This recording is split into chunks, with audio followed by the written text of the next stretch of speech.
Hai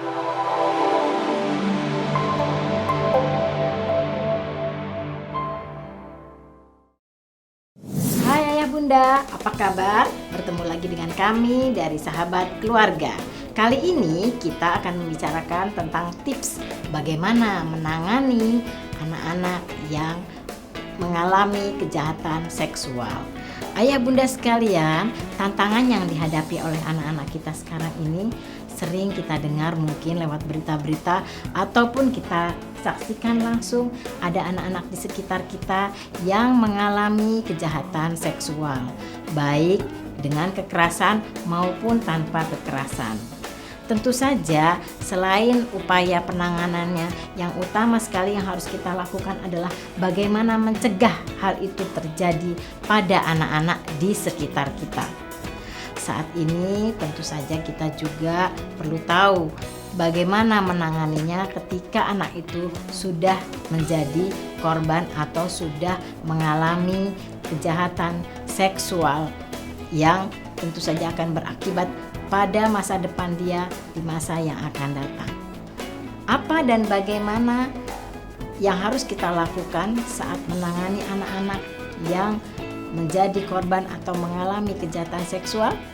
Kita akan bahas lebih lanjut pada penjelasan berikut ini.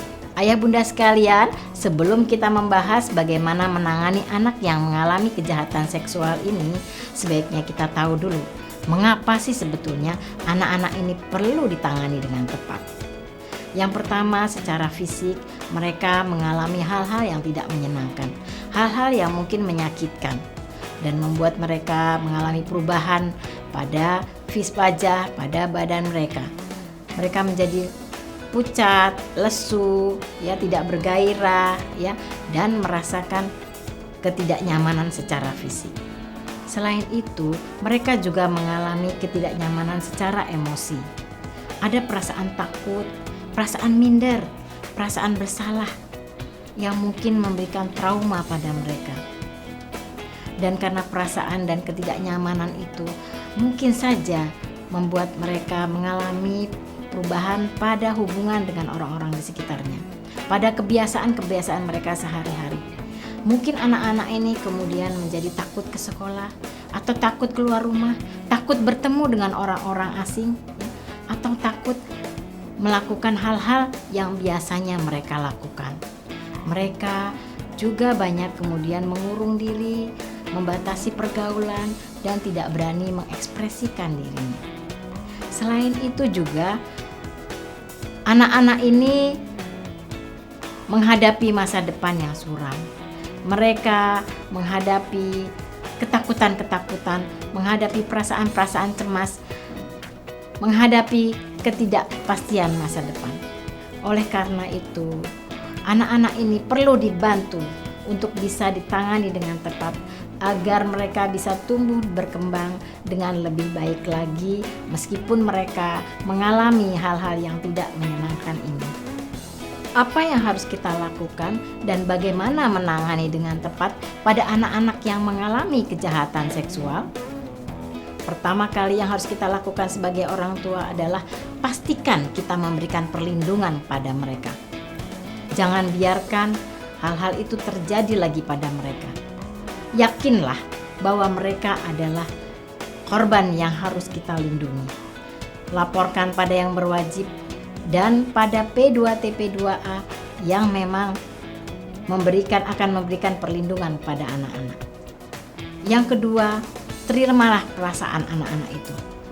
Mereka tentu saja mengalami hal-hal yang tidak menyenangkan yang membuat perasaannya juga tidak menyenangkan.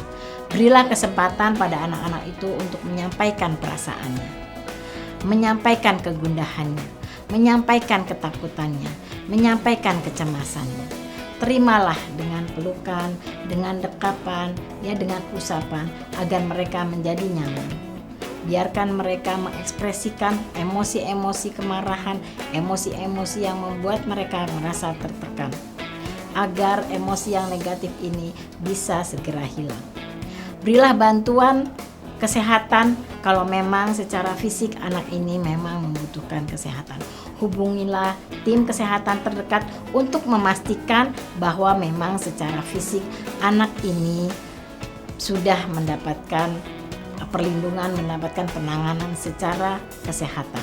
Selain itu, untuk pemulihan traumanya, pastikanlah untuk menghubungi psikolog terdekat agar anak-anak ini bisa mengatasi trauma yang dihadapi dan kemudian kembali menjadi anak-anak yang normal, anak-anak yang sehat, dan anak-anak yang hebat di kemudian hari. Ayah bunda sekalian, demikianlah tadi penjelasan tentang apa yang harus kita lakukan dan bagaimana kita menangani anak-anak yang mengalami kejahatan seksual. Tentu saja ayah bunda sekalian, ada hal lain yang perlu kita perhatikan, yaitu bagaimana kita sebagai orang tua melakukan pencegahan agar anak-anak kita tidak menjadi korban atau tidak mengalami kejahatan seksual. Ayah bunda sekalian, penting sekali bagi kita untuk memastikan bahwa pengasuhan yang baik, benar, dan menyenangkan kita lakukan di rumah agar anak-anak menjadi nyaman dan tumbuh menjadi anak-anak yang hebat.